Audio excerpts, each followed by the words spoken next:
Live അപ്ഡേറ്റിലേക്ക് പോകാൻ ലൈവിൽ ഇപ്പോൾ ബാത്റൂമിൽ കുളിക്കാനായിട്ട് അടിയാണ്. അങ്ങനെ ജിസേൽ വാഷ്റൂമിൽ തന്റെ ബോഡി ലോഷൻ, ഡ്രസ്സ്, അതുപോലെ തന്നെ ബക്കറ്റിൽ വെള്ളമൊക്കെ നിറച്ചു വെച്ച് ടവൽ എടുക്കാനായിട്ട് റൂമിലേക്ക് പോകും. അപ്പൊ ജിസേൽ പോയ ഒരു തക്കത്തിൽ ഷാനവാസ് ഓടി ബാത്റൂമിൽ കയറും. അങ്ങനെ ജിസേൽ വരുമ്പോൾ ഷാനവാസ് അവിടെ കുളിക്കാനായിട്ട് കയറിയിട്ടുണ്ടാകും. അങ്ങനെ ജിസേൽ പറയും, ഇത് ചതിയായി പോയി, ഞാൻ അവിടെ വെച്ച് എന്റെ ബോഡി ലോഷൻ, ഡ്രസ്സ് അതൊക്കെ ഇങ്ങോട്ട് താ എന്നൊക്കെ പറയുമ്പോൾ അനീഷ് പറയും, എടാ ഇപ്പൊ തുറക്കാൻ നിക്കണ്ട, തുറന്നാ അവള് കയറും.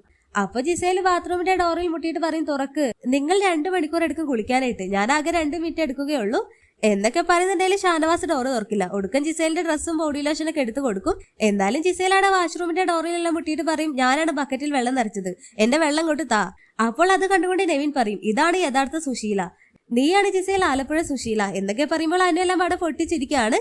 അങ്ങനെ ഷാനവാസ് വരുന്നവരെ ജിസേലാണ് ബാത്റൂമിൽ വെയിറ്റ് ചെയ്യും. പിന്നീട് കാണിക്കുന്ന ജിസേലിന്റെ ഓരോ സംസാരം കേൾക്കാനായിട്ട്, അതായത് ജിസേൽ പറയുന്ന ചില വേർഡ്സ് ഒക്കെ കേൾക്കാനായിട്ട് ഭയങ്കര കോമഡി ആണല്ലോ. അതിനുവേണ്ടി നെവിനും അനുവും ക്യാമറ നോക്കിയിട്ട് ബിഗ് ബോസിന്റെ അടുത്ത് ജിസേലിനെ കൊണ്ട് ഓരോന്ന് പറയിപ്പിക്കും.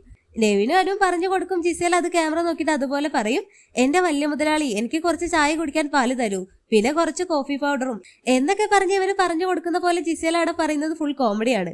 അനുവിനും ജിഷനും നാട് ചിരി നിൽക്കുന്നില്ല. ഈ ഒരു ഭാഗം മിക്കവാറും ഇന്നത്തെ എപ്പിസോഡിൽ വരാനുള്ള സാധ്യതയുണ്ട്. അങ്ങനെയാണെങ്കിൽ എല്ലാവർക്കും കണ്ടു തന്നെ ചിരിക്കാം. അപ്പോൾ ലൈവ് അപ്ഡേഷൻ നമ്മുടെ ചാനലിൽ ഉണ്ടാകും. ആദ്യമായിട്ട് കാണുന്ന പ്രേക്ഷകരാണെങ്കിൽ യൂട്യൂബ് ചാനൽ സബ്സ്ക്രൈബ് ചെയ്യാൻ മറക്കേണ്ട.